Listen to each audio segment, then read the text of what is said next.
There was no corner of the country where he did not go when his help was needed. The people learned to respect him as a man of his word, as a man of charity and justice.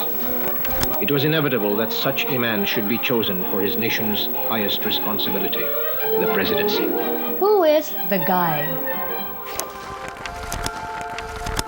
Ramon Magsaysay. Why did he fire the imagination, not only of his people, but of the world? Why does his memory fuel nostalgia, or just as easily, excite and inspire? First thing I learned about Ramon Magsaysay was that my father was named after him. You see, my lolo was on the plane that crashed into Mount Manunggal in 1957, the same plane that claimed the guy's life.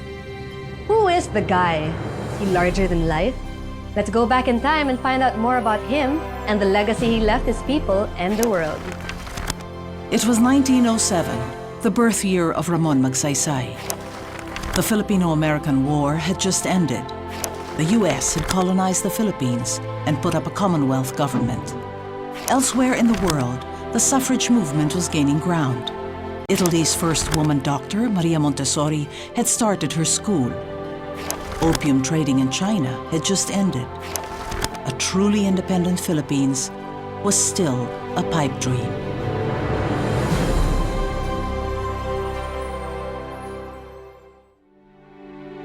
In provincial Zambales, it seemed like nothing could disturb the bucolic rhythm of life.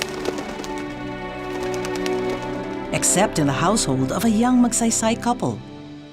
Ezekiel Magsaysay, or Sekiel the husband, was a hard-working woodcraft teacher at a local high school.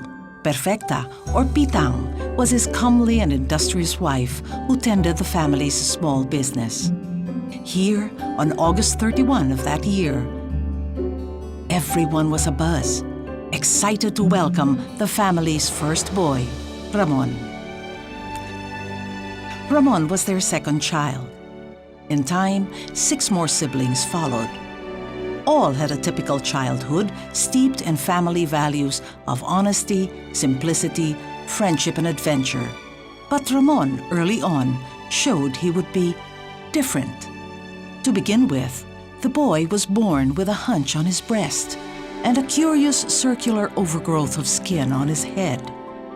The midwife and old folk who attended to his birth were one in saying that these were signs, and according to the superstition, if he could survive the illnesses of his young life, he would become a great man. Sekiel dismissed such a prognosis. He said, "Agbiag ti anak ko, ket no agbalin to'y suna, daytoy ket may gapo ti kinagagat, ken nasayat nga panagpadakkel tinaganap kanya na." May naghulak sa mama ko. Sinabi doon, mayroon kang anak na lalaki na magiing mataas ang pwesto. The halo and the hunch had disappeared by his second year. But superstition or not, young Monching indeed became sickly. He suffered a series of illnesses at specific points in his youth and adult life. This did not deter Monching from enjoying a normal childhood. He loved the outdoors.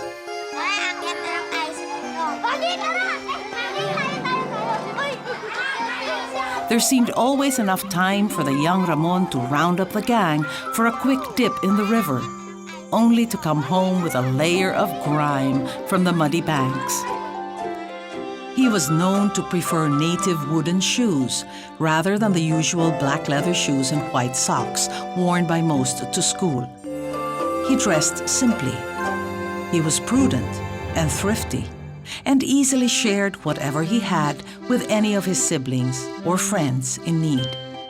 Hyperactive and precocious, he was always finding something to do. But one thing that Monching truly loved was telling stories. Mga bata pa kami, masipag siya mag-istorya sa amin. Kuminsan, ang lulungkot na mga ini-istorya niya, iyak na kami, iyak nila hinaro. Kuminsan naman, mag-istorya naman siya para tumawa kami. Tawa naman kami ng tawa. Through it all, Monching's uniqueness surfaced. Whether bred by discipline or a natural inclination, he developed his trademark character traits early in life. Ang father ko ang sa amin. At saka ang mother ko masyadong stricto tungkol sa honesty, integrity.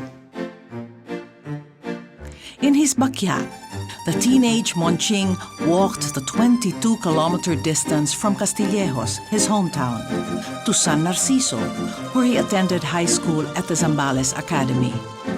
Every week, he brought provisions such as rice, dried fish and sardines, and a week's supply of clothes. At 60 centavos monthly, his dorm was a bargain. He walks early in the morning and he goes to San Narciso. Parang kwan siya, talagang desidido na mag-aral. And I even remember when he goes home, mayroon siyang plaka ni Jose Rizal. Adios Patria Dorada, pero in Ilocano. His delayed schooling served as a basic lesson in humility. Due mainly to his delicate health, as well as the Magsaysay's constant moving around Zambales, he was an overaged salutatorian when he graduated from elementary school at 17. But he compensated for the lost time by completing his high school in 3 years and at the top of his class. Early to bed and early to rise. Monching would wake up while it was still dark outside to walk with his father to work. He took to helping in his father's carpentry and blacksmith shop. And although his stature in life could easily have turned him off from manual labor, Monching enjoyed working with his hands. He helped his father and relatives plant all kinds of trees in the family farm in Bari. In Pundakit, he was an enthusiastic assistant to his uncle Ramon Corpus, planting mango seedlings around the Casa San Miguel estate, now Zambales' Art and Culture Center. Monching often went to the farm just to be with the workers, something he would enjoy doing even when he became President of the Philippines. Kinang bata pa siya, nagpupunta sa mga tenants namin, sa mga bukid. Inaamigo niya sila. At saka kakain na sila, makikikain siya. Ang bait niya sa mga tenants. Sabi niya kay Mama, babaan niyo yung abang nila, Mama. Sabi niya, kawawa sila. Wala na naiiwan sa kanila, ang unti na.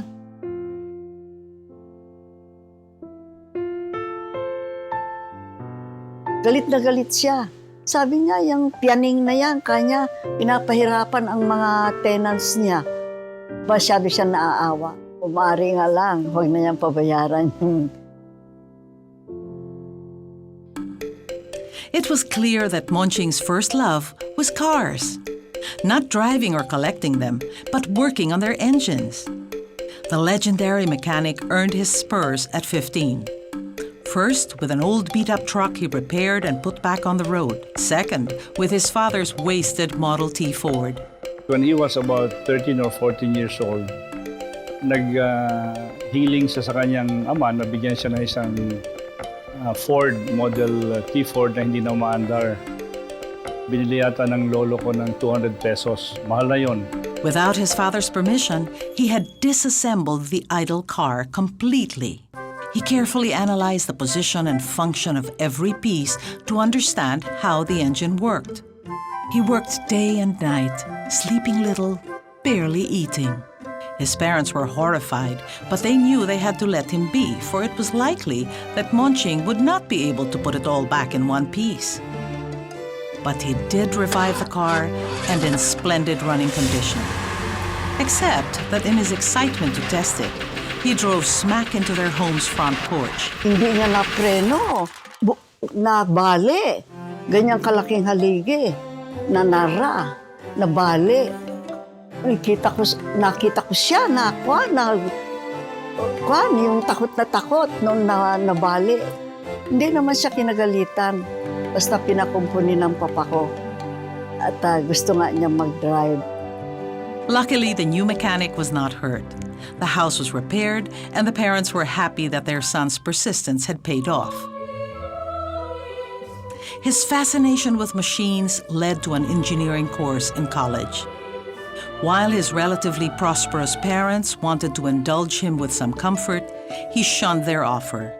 He preferred to work while studying, driving for his landlord and repairing the car to augment his expenses. The result of his industry? He always had pocket money and even some to spare for his siblings. The downside? His sickliness haunted him. He suffered from weak lungs and had to leave the University of the Philippines to recuperate. In between recuperating, going back to school, and re-enrolling at the Jose Rizal College, his mechanical expertise landed him a good supervisory position in a bus company, Tritran, where he was better than the best mechanic. This was Ramon Magsaysay's first official job and his first test of leadership. In a sense, his work at Tritran nurtured his potential. As he climbed the ranks to a managerial position, he fused authority with friendship, strength of character with compassion. He was a strict and efficient manager, as well as a caring mentor. It was also at Tritran that he met the love of his life, Luz Banson. Like any smitten young man, Monching showed wit, versatility, and patience. He offered Luz and her sister a ride home whenever they stopped by the bus company. He did everything to be able to visit her at her school dorm. He wisely put his best foot forward before Luz's parents, who became his ally in winning Luz's affection. I didn't picture my dad as a great love letter writer, but when I read the letters, very loving and very expressive. He could express his love to her very, very vividly. When Luz seemed to take too long to decide, he showed his characteristic impatience and offered no less than an ultimatum to get Luz to formally accept him. Luz Banson Magsaysay would be Ramon Magsaysay's loving, loyal partner in a journey that took him to the highest post in the country in less than 2 decades. Their union also produced 3 children whose own development reflected an apparent Magsaysay sense, or by now, tradition of social responsibility. Example nila ng parents ko at saka yung kanyang own simplicity. Wala sa amin na maging parang mataas ang tindig, no? We were brought up simple people. And the family values, integrity. You have to be real, true, and a strong sense of duty, honesty, hard work. And the value of hard work is really very important. Ramon Magsaysay's short but full life has been likened to a shooting star or a blazing meteor. His years in his native Zambales helped define the person he was. Always restless and busy, his early years were a natural laboratory for his dynamic leadership style, and often a mercurial temper when things were slow to move. From a manager's position at Tritran, he evolved into a cunning intelligence officer during the Second World War. His mechanical skills served him well. Even his years as congressman, National Defense Secretary, and President were punctuated with stories of how he would roll up his sleeves whenever his car or jeep stalled, and neither his driver or staff could help solve the problem. His language was colorful and his physique daunting. With his fists and muscles and his towering figure, he unhesitatingly plunged into the demands of public service. In his quest to bring government to every corner of the country, he simplified the process. His approach to government was marked by a sincere, no-nonsense dynamism. Everything he did always pointed to an underlying desire to honor his people. From his first day in Malacanang, he literally opened the presidential residence to the people. At state functions, he served lambanog, to him the native equivalent of champagne. Always on the go, he popularized an easier-to-wear version of the Barong Tagalog, the national shirt for men, with a fully buttoned front as we know it today.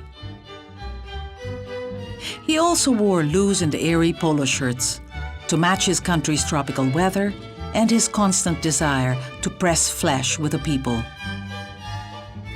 The down-to-earth boy who thrived in simplicity and truth never left the man who became president.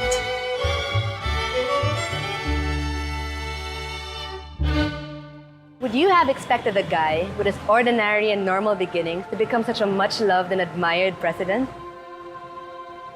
He could have been your playmate or mine. Could have been a friend, a classmate, or a neighbor. Could even be you or me. Wouldn't you want to discover more about Ramon Magsaysay? Let us all find out how he became the great leader that inspired an entire nation and the world, and why his legacy of character and brand of leadership are important gifts to us, the youth.